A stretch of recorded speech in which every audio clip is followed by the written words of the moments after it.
Assalamualaikum warahmatullahi wabarakatuh.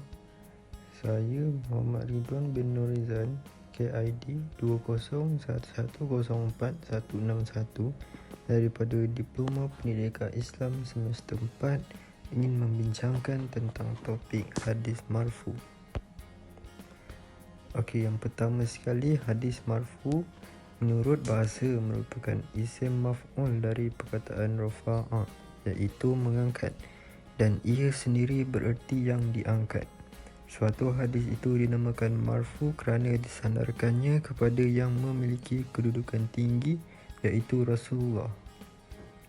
Hadis marfu adalah hadis yang khusus disandarkan kepada Nabi berupa perkataan, perbuatan atau takrir beliau, baik yang menyandarkannya adalah sahabat, tabi'in atau yang lain, baik sanad hadis itu bersambung ataupun terputus.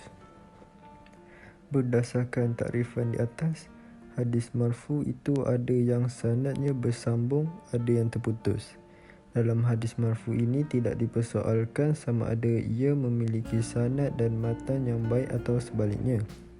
Apabila sanadnya bersambung, maka dapat disifat sebagai hadis sahih atau hadis hasan berdasarkan darjat kesabitan dan keadilan perawi.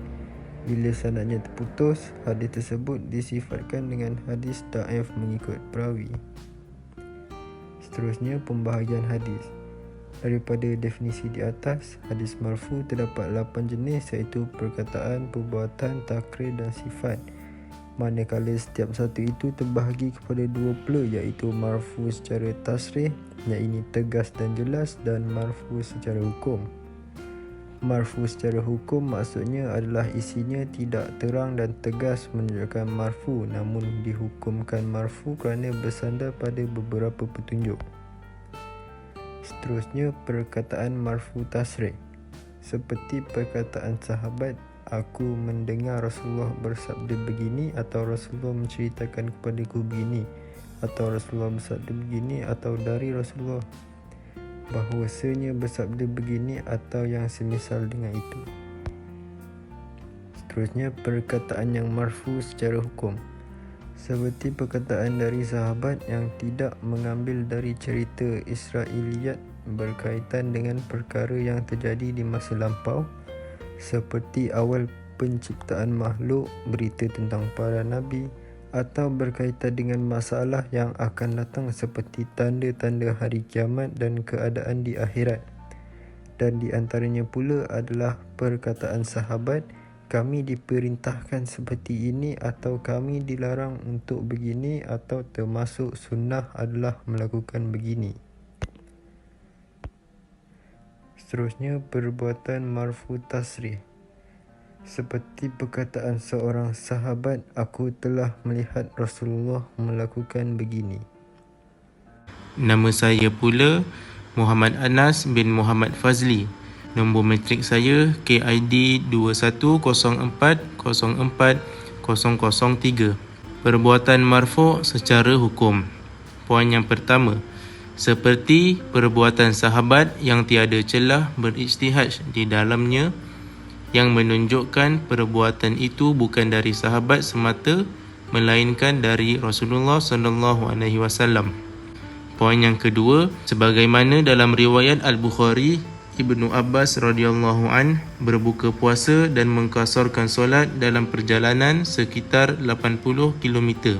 Berikutnya, penetapan iaitu takrir yang marfu' tasrih. Poin yang pertama, seperti perkataan sahabat, aku telah melakukan perbuatan sedemikian di hadapan Rasulullah SAW, dan dia, iaitu sahabat tersebut, tidak menyebutkan adanya pengingkaran Rasulullah SAW terhadap perbuatan itu.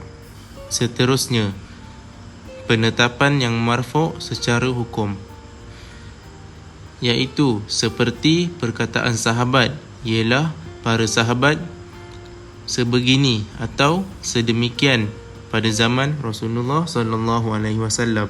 Seterusnya, sifat yang marfu' tasrih, seperti perkataan seorang sahabat yang menyebutkan sifat Rasulullah SAW, sebagaimana dalam hadis Ali radhiyallahu an, Nabi SAW itu tidak tinggi dan tidak pula pendek, dan Nabi SAW juga berkulit cerah, peramah dan lembut.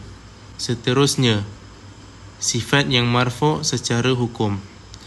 Seperti perkataan sahabat, dihalalkan untuk kami begini atau telah diharamkan kepada kami begini.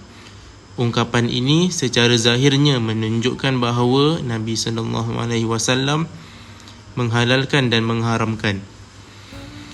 Ini kerana secara hukum menunjukkan bahawa perbuatan adalah sifat pelakunya dan Rasulullah adalah yang menghalalkan dan mengharamkan. Maka halal dan haram adalah sifat baginya. Akhir sekali, ini sebenarnya banyak mengandungi sifat tolak ansur yang tinggi, walaupun bentuk seperti ini dihukum sebagai sesuatu yang marfu'. Sekian daripada kami. Assalamualaikum warahmatullahi wabarakatuh.